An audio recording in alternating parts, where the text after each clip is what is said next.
In today's fast-paced world, staying ahead of the curve is more important than ever. Or is it? How much should trends influence us? For those of us in the world of talent and development, is there an argument to be made for a consistent and measured approach and being less concerned by the next new thing? To help me explore these questions and more, I'm joined today by Jane Underwood. Jane, welcome to In Good Company. How are you today? Thank you. I'm really good, thank you. Excellent. Thank you ever so much for joining me. I'm excited to get into this. But before we do, let's give our audience the opportunity to get to know you a little bit better.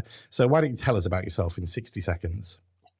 Absolutely. So I'm Jane Underwood, a passionate learning and development leader with over 25 years experience driving leadership and organisational development across organisations in the FMCG, construction, property and energy sectors. And my expertise lies in aligning learning strategies with business goals, ensuring that talent development directly impacts company performance. So I've led large-scale leadership programs, implemented cutting-edge talent solutions, led digital transformations in L&D, and my focus is always on that measurable impact, ensuring that learning drives business growth, innovation, and employee engagement. Mhm. Currently I'm excited about the future of skills-based learning, AI and L&D, and how the organisations can build agile, high-performing leaders in today's rapidly evolving world. So I'm thrilled to be here and looking forward to the conversation today. Well, we're delighted to have you here. So thank you again for giving us some of your time. I know you're busy. So let's get into kind of the main topic of today's conversation. So first off, how would you define talent development and why is it critical for an organisation's long-term success? Oh, a great question to start with. So I think talent development for me is that strategic process of equipping employees with the skills, knowledge, and experiences they need to grow and perform and contribute to that organizational success. It's not just about the development programs, it's really about that continuous learning, building the leadership pipeline and creating that agile workforce that can adapt to change. So in today's fast evolving landscape, the organizations that really invest in that talent development get the competitive advantage. Mhm. It enhances that employee engagement, that drives productivity, and really ensures that companies have the right people with the right skills in the right roles. And from that long term perspective, businesses that really prioritize that talent development are better positioned to navigate the disruption, retain their top talent, and sustain their growth. And research has really supported this. So, um, McKinsey, who I follow, have indicated that companies that prioritize developing their employees deliver that top tier profitability with around 30% higher revenues. And PwC have really stated that organizations that align that talent development with their business goals are outperforming their competitors by 35%. So it really should be at the heart of a company's long-term mission and vision. Absolutely. There's definitely that value add to. I mean, obviously, as a provider in that sort of space, we're gonna be slightly biased towards saying that investing in that type of thing is going to bring business benefits. But so let's talk about some trends then. So at the time of recording this, we're still early in the calendar year.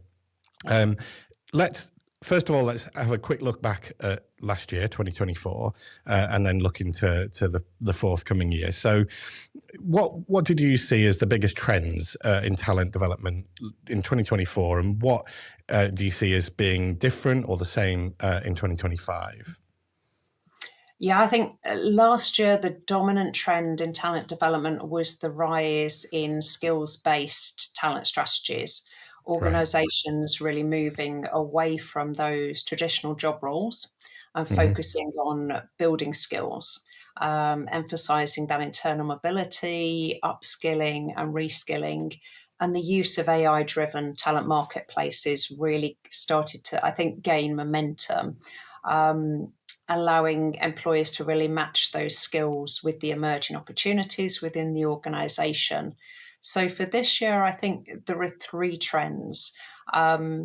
AI-powered learning and development. I think the integration of AI in learning is really evolving and growing now. Hmm. Particularly AI coaching, adapting AI learning pathways, and really Mm. personalization for the individual. Hmm. Secondly, that skills first mindset, the shift from university degrees and credentials to skills based hiring and the internal talent mobility that it really accelerates.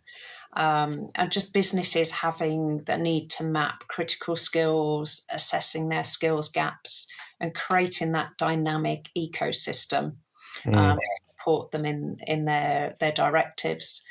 And then lastly, I think really important this year is that leadership development in a hybrid world. Mm.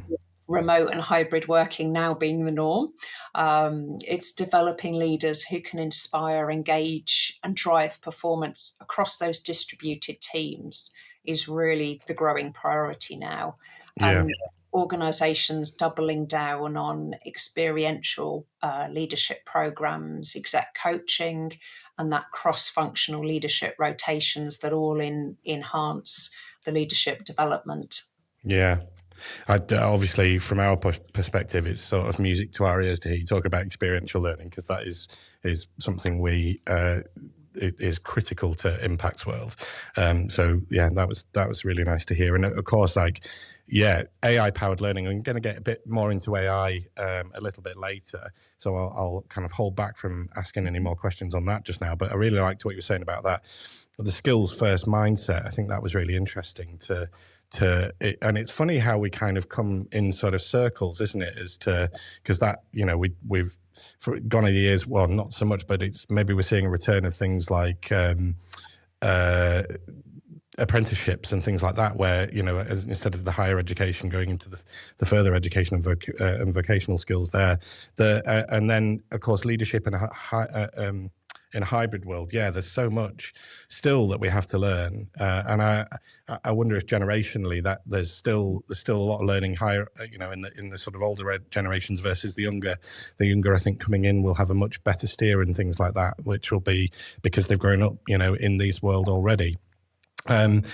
We questioned how much trends should affect talent transformation strategies in the introduction earlier on. And I would imagine some things are just a given. You know, you've spent your career in the talent and development field. Are there any factors that kind of never change? Is there always the red thread? And I suppose, or, you know, is there, in that context, is there a universal challenge that all organizations face? Absolutely, it's a great question, and I think the one constant that I've really seen is ultimately that leadership effectiveness, and that organisations will rise and fall based on the quality of that leadership, regardless of industry Mm. size, external disruptions. It's always that constant factor. So I think, yes, some of the key challenges that organisations are facing at the moment is that adapting to change, whether it's Mm. economic shifts, political, new business models. It's having leaders who can navigate that change with the agilities that they need, and always building that strong leadership pipeline. I Mm. think many organisations struggle with developing those future ready leaders, but the best companies that I've seen really invest early on as people are coming through that pipeline to get them ready. I think the other constant that I've seen is that leaders developing leaders, really having that Mm. commitment to helping the next generation who are coming behind them in the organisation, sharing their knowledge, whether that's through coaching, mentoring, creating opportunities for others. It's really sharing that responsibility across the Mm. organisation. Um, I think for me, I've had the pleasure of working with Impact now, and on one of previous companies' experiential leadership programs, and just the impact that it can have, and the collaboration, um, Mm. and those real world challenges and scenarios, and how do we really prepare our leaders for the future, has been that constant through the company, and making sure we have that pipeline, the agility, all of those things in place. Yeah, I mean, the pace of change, particularly nowadays, is just it's ridiculous, isn't it? The way that we often hear in organisations, 5-year plans, 3-year plans, 10-year plans, and so on, and yet those just they're almost to a point where they're not worth doing, because everything can change within a matter of weeks, months. And so yeah, to be able to, that leadership agility piece is so key, because of course to all of that, where it's from a strategic point of view, you need to have that agility to be able to move and change with the pace at which things are changing in the world, and now more than ever. And so yeah, maybe. So I mean, yeah, I'm interested to kind of hear a bit more about the leadership part when it comes to that. So, in terms of leadership, when it comes to the success of talent development programs, you mentioned agility there. How else can leaders be better equipped to support these initiatives? Yeah, leadership support for me is the single biggest determination of success of any talent development program. Mm, You can design the most sophisticated learning initiatives, but without leadership buy in, active involvement, the impact will always be limited. Um, mhm, Great leadership, I think, doesn't just shape the culture of the organization, it directly influences how people learn, they grow, they perform. And really, leaders set the tone by modeling that continuous learning, prioritizing development, and ensuring that the learning is embedded into everyday work that their teams do. So mm, for me, it's really around leaders creating that learning culture, and valuing and investing in their learning, their own development journeys, and the journeys of others in their teams. And really, I think it's about leaders supporting their teams as they go through leadership development as well. mm, Um, and organisations I've worked for, we've really seen the best results of these programs when leaders are involved before the course, during, and after, and the support that they can give back. Um, and for me, it's also around ensuring those programs are aligned to the business impact. So the mhm. leaders are really supporting their teams through that impact, and making sure that the linkage is there for the long term. Yeah, it's so true. Getting that, because I mean, and it shows a growth mindset, doesn't it, of the Yeah. whole organization. If everybody's if everybody's kind of got that buy-in to and the reason behind doing the development program in the first place, that ultimately you're all striving to kind of take the business forward, and no matter whether that's to do with profitability, to do with growth of the business, and also culture. We talked, and I mentioned before we were going to come back to AI, and so here we are. There's the how, the what, the where, and the when of implementing AI, and it's a massive topic, and it's come on even so far than we were talking about it 12 months ago, and the rate of change which we mentioned has seen that exponential change and growth in AI. So you talked a little bit about it before, but how do you see AI as being integrated into talent transformation and learning strategies? And I suppose maybe looking back, on what impact have you seen it have so far? Yeah, it's a great question. I think AI is absolutely a game changer that's already transforming how organizations are attracting, developing, and retaining their talent. I think over the past year, AI integration in development and talent strategies has really accelerated, and we're starting to see the real impact now across probably three areas. So I think Mm, Firstly, it's around the talent marketplaces and the skill matching. The AI talent marketplaces are revolutionizing internal mobility by really analyzing the skills, the experience, the aspirations, and matching employees to those open roles, those stretch assignments, the learning opportunities, and really enabling that career growth without the kind of traditional hierarchical barriers that can often be in place in organizations. Secondly, it's that personalized development, adaptive learning. AI is making learning super hyper personalized with real time learning journeys tailored to the individual role, their goals, their aspirations, their skills gaps, their promotions. And really being able to recommend the solutions, be that courses, articles, coaching, mentoring, and that just in time approach to individual needs. And then thirdly, I've really seen that acceleration on AI coaching and leadership development. Being able to bring to the forefront at the just in time learning, particularly for leaders around those scenarios and simulations on difficult conversations, giving feedback, handling conflict, all of the popular topics we know leaders and managers are really looking for, and enabling them to upskill, practice in a safe environment really improves the impact that they're having in the workplace. There are so many benefits to AI. I'm kind of, sometimes I can personally be a little bit on the fence, or maybe a little bit skeptical or dubious, and and so I often ask about what people see as maybe some of the risks or the pitfalls, or the things to watch out for or be aware of. So and one of those things could be the sort of human skills. We talked earlier on. Do you think with a lot of energy going into AI and technology in that space, would you see human skills as becoming outdated, perhaps? Are there other risks we need to kind of consider, or things we need to be aware of when it comes to AI and implementing AI into these sorts of spaces and contexts?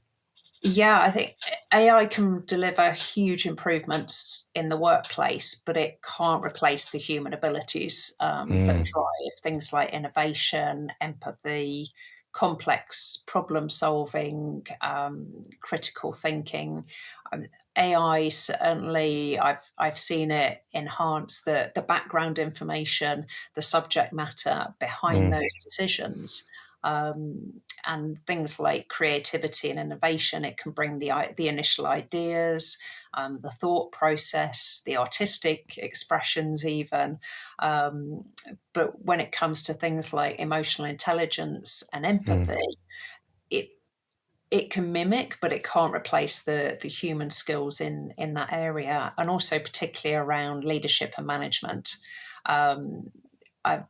The human skill in guiding teams, inspiring others, making ethical decisions, really needs that kind of human touch. And I think the World Economic Forum's recent report on the future of jobs was really highlighting the rise in skills for 2025 to 2030. And it was fantastic to see that actually the human skills are pushing to the top of that list. So things like critical thinking, resilience, agility, curiosity, leadership, the analytical thinking, and the last two, I love the empathy and the active listening. I think whilst AI will transform certain job functions, and I think it will really amplify the importance of those human-centric skills even further. You've hit the nail on the head there. I think there's so much to be said, and we've talked in other episodes about the kind of next generation of leaders that come into organizations, and with Gen Z, they're a lot more in touch with emotions than maybe has been obvious in generations that have gone through organizations. And I think we now live in a world where people are more open about their emotions and feelings and things like that, and those human skills that you just listed there they can't yet be replicated by a computer, and so there's that. Yeah, to have that skill set, I think it will be crucial for sort of the next generation of leaders. So speaking of kind of top tips. I'd love to get your kind of top tips or piece of advice. What advice would you give to leaders who want to support their workforce to be able to adapt through future challenges? So I think for me, my advice is around fostering that culture of continuous learning and skill agility. So what I mean by that is encouraging that growth mindset for themselves and for their teams, where learning and experimentation is valued, um, and understanding that actually failing leads to learning, and encouraging people to fail faster because they learn faster, which leads to the positive results. Really embedding learning in everyday work. So not just through formal programs, but things like mentoring, stretch assignments, cross-functional projects. How do we help people learn in the day-to-day interactions they have and the work that they do? Mm. As a leader, how you leverage data and technology to really look at the skills gaps, personalizing the learning opportunities, understanding international mobility, looking at kind of talent pipelines as well. And then really empowering people in your teams to take the ownership for their development, understanding where they're going in their careers and helping them along that journey. Mm.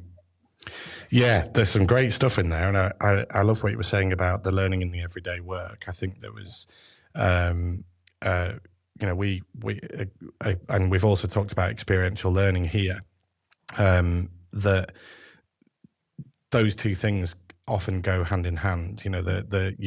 What we try to do is as you've so nicely put it earlier on, is we try to create those safe spaces and those learning experiences for organizations where we replicate the learning in the everyday work. And I love what you're saying about failing leads to learning. I think that's so true, and it's stuff it's also great to hear that, because we live by that as well in Impact, that we have that culture where mistakes aren't scrutinized. They're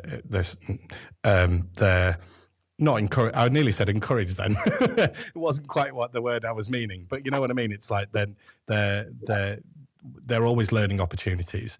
So I think that's so often missed in organizational culture, that it is that opportunity to fail and learn from it.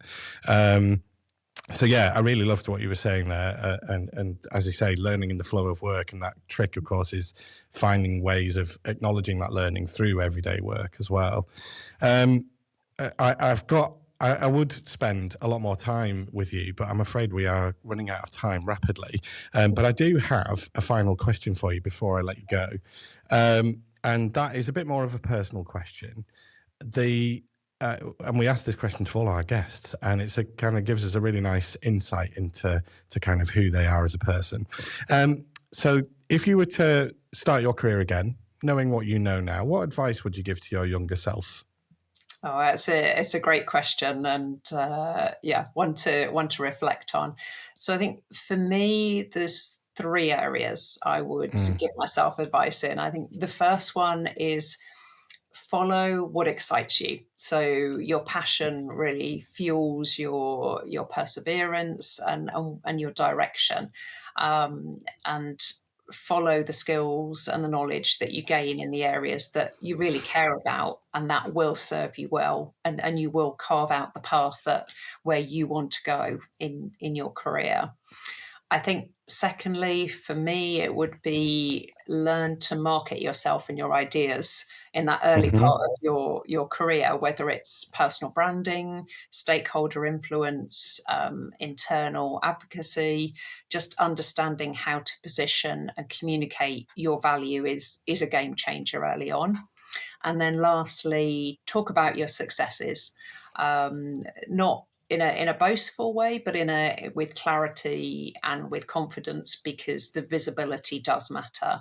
And if you don't highlight the impact of your work, you leave it very much to chance that others will notice what you've been doing.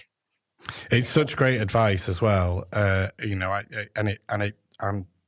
It's always lovely to kind of hear people's thoughts and look back at their own life, and yet and I'm always curious. Would you say you live by that your own advice now?